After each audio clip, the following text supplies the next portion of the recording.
Here we are. I think we are getting here. Hello, everyone. Welcome to GatherVerse Summit 2024. I am your moderator, Grant McGaw, CEO of 5 Star BDM and host of the Follow Brand podcast. And today we embark on a critical journey to explore the power of collective action in addressing global challenges. Our interconnected world demands a unified effort to create a sustainable change. And today we're going to delve into how technology can enhance collective action and tackle some of these barriers and start mobilizing groups toward a shared goal. We're going to examine the role of government, private sector, and talk about getting momentum in our collective efforts and navigate a more ethical landscape.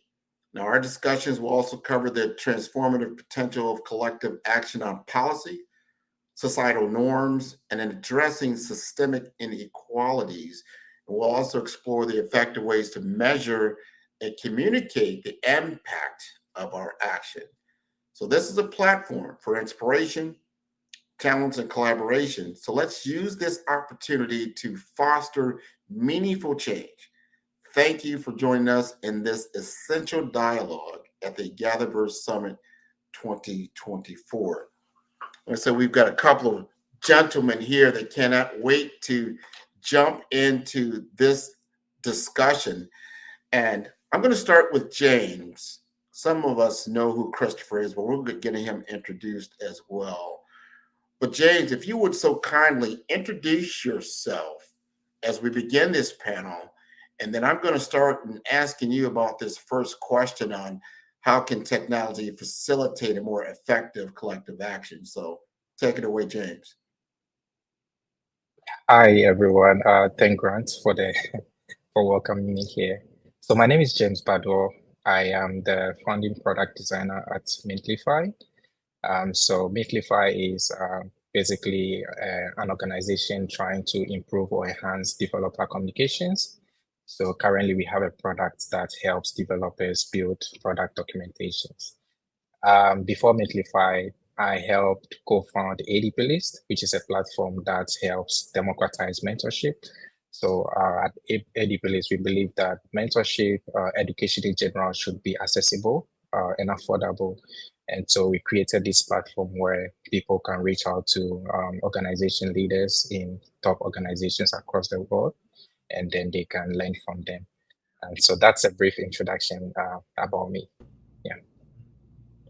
Excellent. So let's hear about it. But before you start, because we got Christopher here, now we've got Alita. Wow. Okay, we got Alita here as well. And we just got started, so everybody knows we just got started. And what we're going to do is James has introduced himself, but in the essence of time, I want you to introduce yourself, but I want you to answer the question that we're going to have. And then if anybody else wants to jump in during that discussion around that particular question, we can jump in as well. So we have a great panel here to talk about it. So the first question is, how can technology facilitate more effective collective action? That's James' question. You cannot escape your destiny. Thanks for that.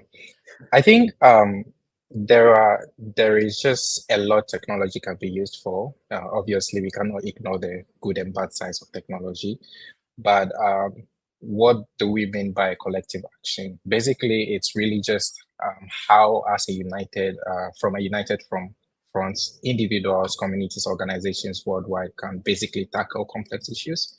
And so what is really the involvement of technology in basically tackling some of these issues, right? So I think when I think of technology being effective in this scenario, I think of basically two or three things, right? The first one has to do with the digital platforms that we have. I think we all understand how social media, digital platforms literally help with communication. In fact, like when you think about any initiative that happens and spreads globally, most of these initiatives happen on digital platforms like Facebook, Twitter, and the rest, right? So many initiatives like Black Lives Matter all of these have been propagated through digital platforms. And so I think technology is very instrumental because it breaks down geographical barriers. It enables global collaboration towards common goals, right? People are able to communicate effectively. Obviously, we cannot ignore the negative aspects of technology by spreading false news. But then again, I think with common passion and common basically ideas towards a specific goal, it's easier for us to basically tackle some of these issues. Another thing has to do with crowdsourcing and crowdfunding, right? So imagine how difficult it used to be to actually contribute towards a specific initiative or goal, right? I believe that technology basically enables some of these initiatives to basically gather resources. Traditionally, when an initiative said, let's say I'm from Africa, I'm currently in Accra, and then an organization in Accra wants to raise funds or resources for a particular initiative. Traditionally, they would probably have to request for funds from the government, maybe request for funds from private sector organizations, or even organizations, global organizations like the World Health Organization for in the case of health, or the World Bank and the rest, right? Sometimes it can be very challenging if the issues that need to be tackled are very pressing. It could probably take weeks, months to actually have access to these funds. Most of the time, you don't even have access to the funds. So technology actually through platforms like Kickstarter and GoFundMe, right, make it very easy, so easy for people to actually raise funds. People can just set up a page and then they are able to, as far as they can communicate the goals and then the impact that resource would make in their lives or the people they're trying to um, um, use this for, it makes it essentially very easy for them to do that. So I think in general terms, I think technology just makes it more affordable, easier, faster, and then it creates that access, global access for people to tackle issues like this. I would pause here. No, this is good. This is good. This is about creating community beyond your immediate community to actually monetize and to become more impactful. I'm going to swing it over to Alita. I want her to first introduce herself, who she works with or for, and then let's get into this next question around the main barriers to collective action, which you've kind of set the stage so amply here, James. So, Alita, you like to introduce yourself? Sure. Thank you, Grant. So, my name is Alita Lindahl, and my website is at askalita.com. The main purpose for me, my mission is describing to people and educating people around conscious leadership development. That's a hot topic for me. My passions are neuroscience, quantum physics, epigenetics, and taking things to a very real level. And I deal with people in those aspects of life all the time. So other consultants, PhDs in these fields, things of that nature. Technology fascinates me and how everything spills over into that. And the reason for that is because technology is mimicking our brains to the best of its ability. And I find that fascinating. So that's me in a nutshell. Grant, you asked me, so what are the main barriers to collective action and how can they be overcome? I would say, from my experience going in and out of corporations and organizations throughout my entire career, we don't usually get called in as a consultant unless there is a challenge that's already presented itself. The number one challenge is usually in teamwork. It's usually in getting people united. It's usually in pulling people together. It's getting people educated and trained so that everybody can function and move smoothly and effectively as teams. Oftentimes, when we walk into an organization, people want, right? They all proclaim that they want the same things, that they're on the same mission, but everybody's moving in different directions. I would say another example of this from my global perspective is when I look at charity organizations. I always, right? I'm that big-hearted person who always wants to dive into charity action, and I always want to be a contributor and help in any way that I can. But I oftentimes find that we can have multiple charities working basically within the same industry and almost like opposing or challenging or competing against each other. And so this is where I would say female energy can come into play a lot more in leadership across the board. Energy is more of a cooperative energy. It's a united energy. It's the ability to bring people together and get everybody moving together, united in the same on the same path, marching to the beat of the same drum and trained to do so. Not competitive, right? So it's not a driving leader or female leader is typically not going to be competitive. Instead, they're going to look at a system and they're going to say, how can we get all of these systems to cohesively work together? I would say that's the biggest challenge. These are important topics to be talking about. I'm so glad that you let us know a little bit about your expertise in that particular area. As far as the teamwork, the human factor is such a barrier in a lot of these different things, and then their awareness and how to utilize the tools that we have at our disposal, especially now. I like to go over to Moses. I talked to Moses before. He is such a great human being. I'd like for you to introduce yourself, and as you introduce yourself, you'll gain this particular question, which will be around how can diverse groups be mobilized towards a common goal.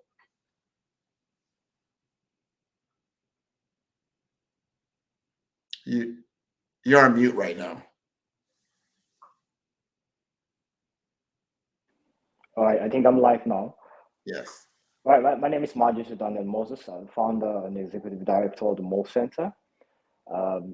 We are into ensuring that artificial intelligence spread across the entire continent of Africa and in rural communities, rural areas for those who are marginalized and disadvantaged groups and all that.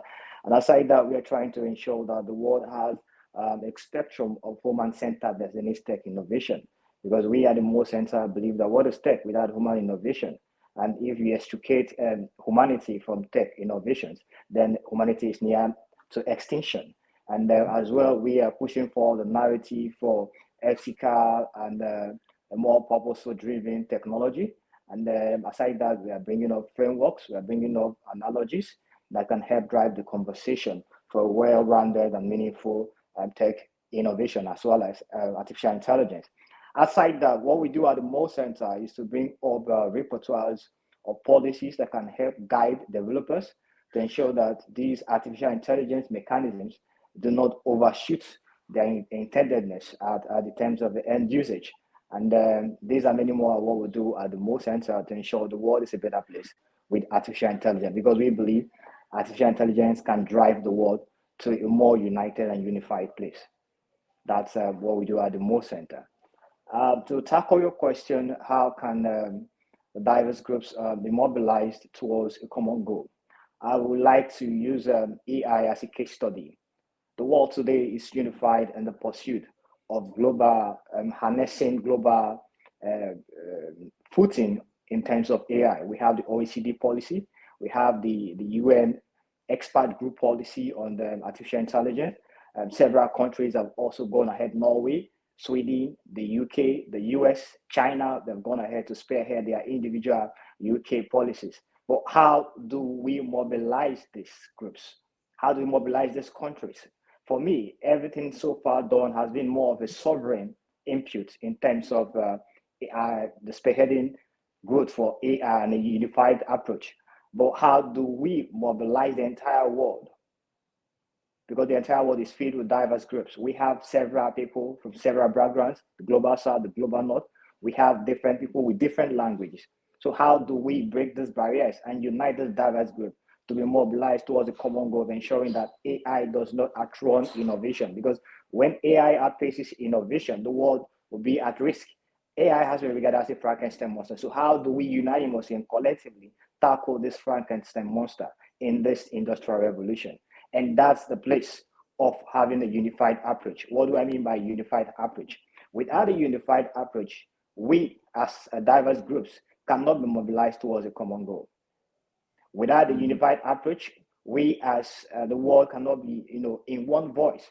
Take, for instance, The United Nations Charter is a framework that's advanced for world unity, set up from 1939, 1945, after the Second World War. And then we were having lapses in the world in terms of human rights, in terms of security, in terms of peace. Why? There is no unified approach for the United Nations framework. And if we are to solve that lacuna in terms of AI, for instance, then we must, as a world, must agree to one voice. We must agree that humanity first. So in terms of bringing diverse groups together, we must put one spare factor, which is humanity. If we extricate humanity from our common goal, the world cannot be united in one voice. So for us to bring diverse groups together, humanity must be the centerpiece of it. In every approach, if you look at the Sustainable Development Goals, the SDG goals, it centers around humanity. But when we take away humanity, countries cannot unite. Take, for instance, again, climate change. There has been much clamor for reduction in gas emissions and ozone layer depletions and all that. But the world is not yet united. Why? Humanity has not been seen as being at risk of being affected by climate change. Well, if we bring the common factor that humanity is very important, and that's what we do at the Mo Center. Human-centered tech, it's everything for us. And if the world without human-centered tech, then the world will be at bliss of anybody bringing innovation to destroy humanity. So humanity can be the rallying point to ensure that diverse groups are protected to achieve a common goal. And for us at the Mo Center, we continue to push this narrative that humanity is everything. The world is over 8 billion people. How do we get this diverse group together? They speak different languages, have different cultural norms, different values, different ethics. But the common unified factor is humanity. To break this barrier, we must put humanity at the forefront. We must put humanity first. We must make humanity a crucial factor. So for me, and I believe strongly, that the only rallying point for the global world is humanity. And with humanity at the centerpiece of every action, of everything we do, we can be able to bring every diverse group together and ensure we achieve a common goal. For instance, at the Mo Center recently, we are pushing up a policy to see how we can bring AI into rural communities. This rural Africa is filled with tribes that have diverse tribes. For instance, in Ghana, we have different languages in Ghana that do not understand each other. But what brings them together as Ghanaians is the humanity. So at Mo Center, we are pushing up a program whereby we can put humanity first and enter into these rural communities despite the language barriers, because we believe with humanity we can be able to break all barriers and access the common goal, which is to ensure that AI is a frontline thing in Africa. So at the global arena, humanity. Not to interrupt, Moses, we have just a short period of time, but I do get the gist of what you are saying, which is very important. I think we all understand now, especially we're on a global platform today, that technology can be used as a wedge to bring us together. And we have great concerns. Now I'm going to swing it over to Christopher Lafayette, who put this together. He's been very vocal around humanity first. At first, I'd like him to introduce themselves, because these two factors here are so important about government and private sectors playing an important role in supporting the collective action and where they kind of sit in this world. Thank you, Grant. Thank you for leading. And I certainly have just been enjoying the comments and listening under the sound of each of your voices and expressions intently on what you've expressed. And at best, I hope that I could be complimentary to what you've so eloquently have expressed already. My name is Christopher Lafayette, founder of GatherVerse, a technologist humanitarian. And to address what we're looking at with the government and private sectors playing the role, what role will they play? You know, right now at this moment in time, we are seeing private sector gaining so much steam when it comes to capital, GDP. When we see what they're doing in terms of the deployment of these technologies, we have to start looking at the whole infrastructure and the entirety of a technology corporation much more with wide eye than we have before. Why do I say that? Because some of these platforms are becoming bigger than countries. Their budgets are becoming bigger than countries. Their leverage and sway, their their special interest has more sway than some whole entire countries. If they had a military, they would be more dominant, if you will, on the global stage. So we have to start thinking about, and if you look at the massive Microsofts with hundreds of thousands employed, but at the same time being disengaged and not employed. We have to start thinking about what is the role of private sector in relationship to public sector, transcontinental, transmetropolitan, with the consideration that UBS, Universal Basic Service, UBI, Universal Basic Income, is a reality that both sides, both private, public sector, all sector, are going to have to confront and challenge. Here's why. Ultimately, if you introduce a disruptive technology into the ecosystem, and that's fine, we accept disruption. We've been dealing with disruptive technologies for years now, Grant. But if you introduce a disruptive technology into the ecosystem on this level, that's so monumentally impactful to the whole entire planet and the infrastructure in which how we go about buy, sell, and trade ecosystems, how we go about when we talk about global enterprise. When you deploy something like that and it disrupts that cycle that's been around for what feels like ages, but what's been around, carried from a farming revolution to industrial 1 and 2 revolution to the information age. Now we're in the disinformation age. When you bring that type of technology disruption, you have to address it, because this has gone beyond the chasms of product distribution and deployment. And if you don't address it, then we'll be dealing with civil unrest, because you cannot leave and you cannot separate whole entire continents, countries, towns, cities, neighborhoods, cultures. You cannot leave them in a non-democratized, non-accessible, tech literate or illiterate state of existence in this earth, being that so much of how we're so much reliable on the technological sphere and operating and how we go day to day. And so the reality is the roles that they have are substantial. And the question is, how will we hold these juggernauts accountable when it comes to preventing what we don't want to see happen, what very most likely could happen if we don't address these situations now? And so this is one of the reasons we gather. Well, this is a very important, you just like myself, I've been in technology 25 years. I've never seen such an impactful technology, but I've watched it grow over time when I saw the emergence, especially in the social computing space, and it grew exponentially, especially with cloud computing. Now these computes came together. Now you've got unified tethered with language. And Moses talked about a language, this computerized language. This is accessible code from anywhere. Everybody's talking this similar software language. And now you've got these tech states that are enormous. You've got nation states that have the guns and the money for the most part. And then you've got people that have massive power. And then you have this little section down here called the people, just 8 billion people. I want to open this discussion up. This is a panel question. How can collective action, just like what you do with GatherVerse, be sustained over the long term? Because one thing I heard as a narrative is awareness and the messaging from the people. Because if we allow the government and we allow the tech states to control all the messaging, they're very, very slighted in what they want to accomplish. Anybody want to jump on this question? I'll jump in for a second on this hot topic that we're discussing here. I would say, when you talk about sustainability of the collective, also there's verbiage that flies up all the time. And there's always kind of this assumption I've noticed, right? We always hear the term they, or we always hear the term, there's always the corruption, right, side of things that comes in that is an influencer.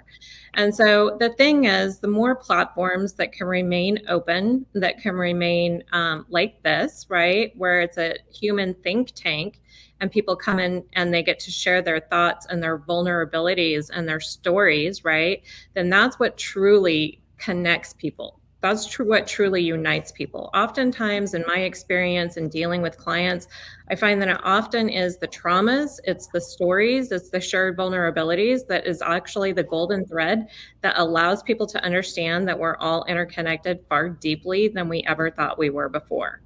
So it allows us to kind of step out of that perceived assumption, right? And then I also take this into account because of the level at which I've done building and designing and architecture and whatever, right? In extreme, like during the pandemic and in healthcare and in New York City, it brought a lot of awareness to me that when people are making executive decisions, right, they're leaders, yes, but they're not always like, methodical or dastardly, right? In composition initially. What oftentimes I find is people are making like critical choices without critically thinking and visionary foresight, looking at all the way through. So sometimes we wind up with these things discombobulated or disconjointed, not working, not because it's necessarily this thought process that's methodical that is out to cause harm necessarily all the time either.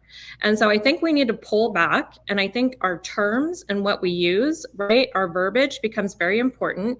I think it's massively important that we all understand that this is all programming. So our brain is programmed. Algorithms, we all know, are very real, right? So paying attention, slowing down, becoming very conscious and making conscious choices is the only way we can start something new. It's not until we're in a conscious state of being that we can make a new choice.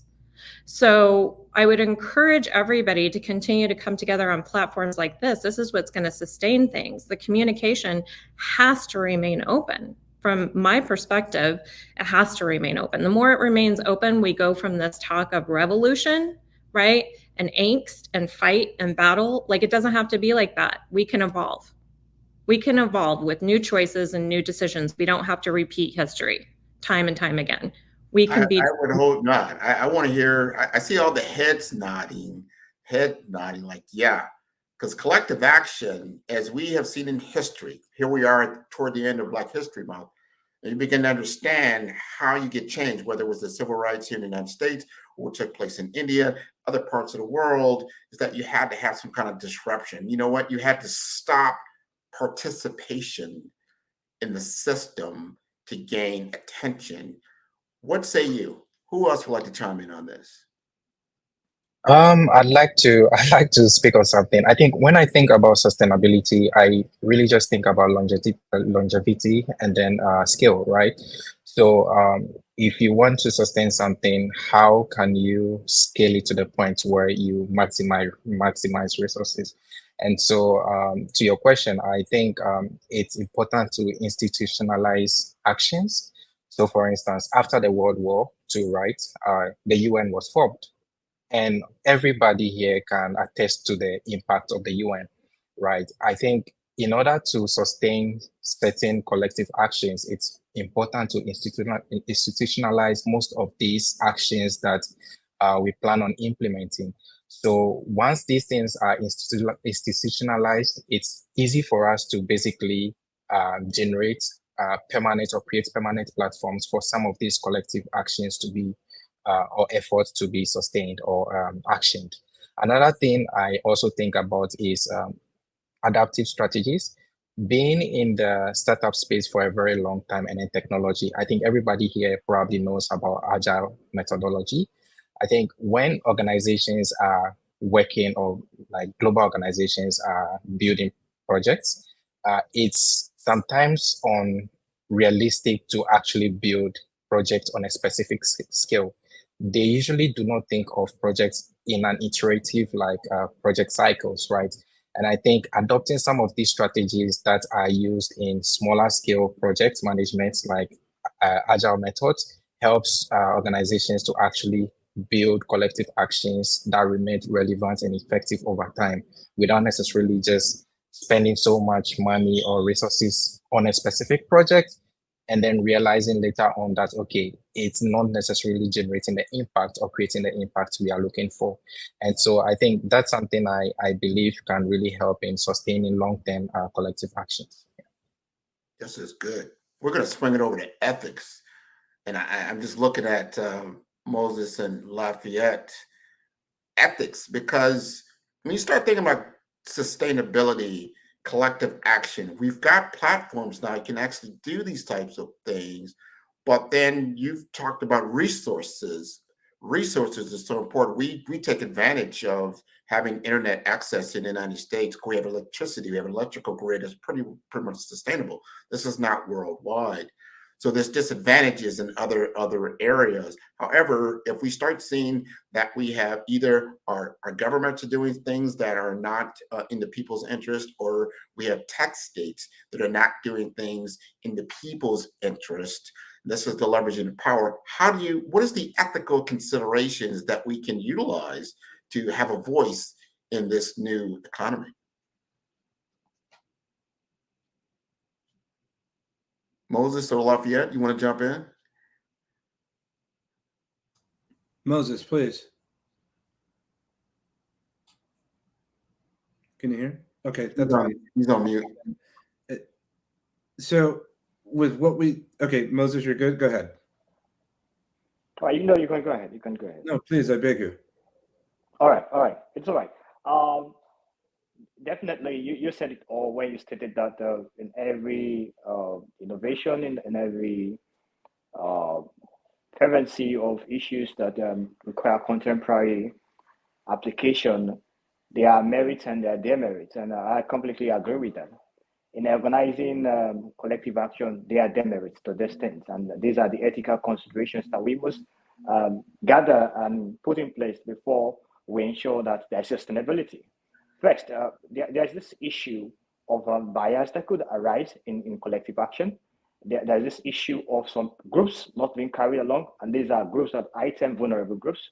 These are groups that are marginalized, for instance. And then for us to ensure that everybody is part and parcel of a collective action, we must consider the issue of bias. We must consider the issue of discrimination. Persons must be carried along, no matter the tribe, no matter your location, whether from the global south, from the global north. They must be part and parcel of the conversation. And that's what I call the multi-faceted stakeholder approach. People must be involved. And if they must be involved, we must ensure that their fears are also put into consideration. And if we must ensure that their fears are put into consideration, we must ensure that things that will likely put a disadvantage to them from participating in the collective action must be nipped in the bud. And this is one of the ethical considerations. We must ensure that there is no room for bias, whether black or white, whether male or female. Everybody is part of this collective action because every voice needs to be heard and every input needs to be taken into consideration. Another issue that we will have in terms of having challenges and ethical consideration that must be put in place is the issue of privacy.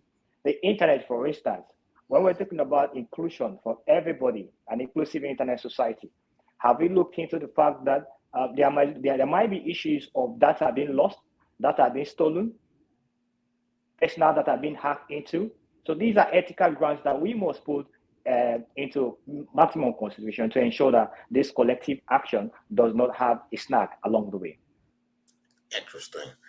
Bring us home, Chris. Sure. When we talk about ethics, it's something I've been thinking about in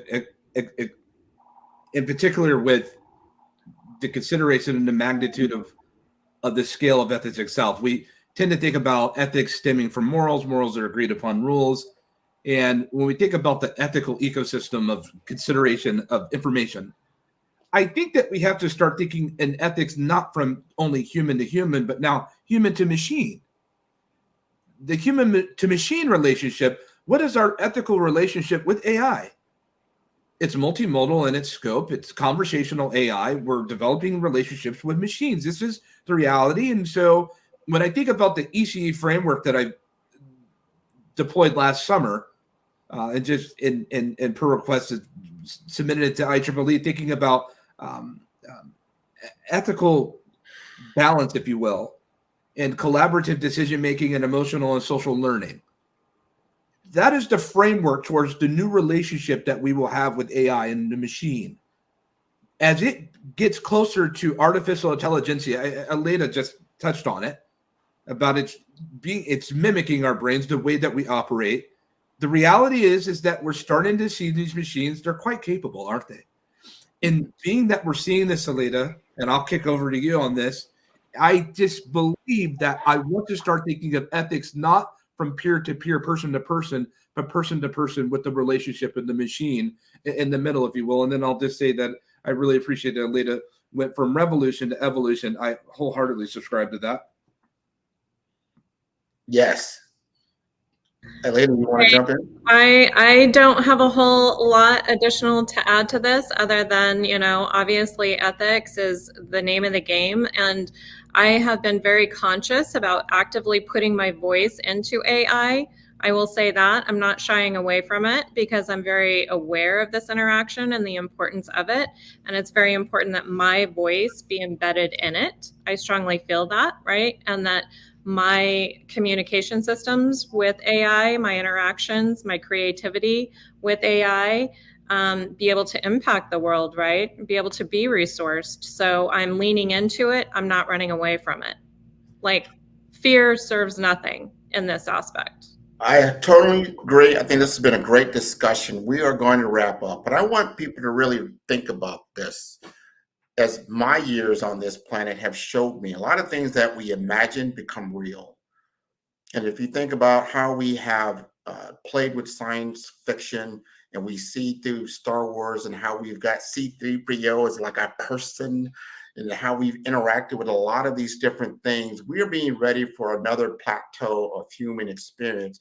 But we've got to be responsible, and we've got to understand what our ethical responsibility is to the generations to come, and not be selfish in our approach. I'll leave you with that. Thank you so much. Our gather has been well. Thank you, Grant. Thank you, everyone.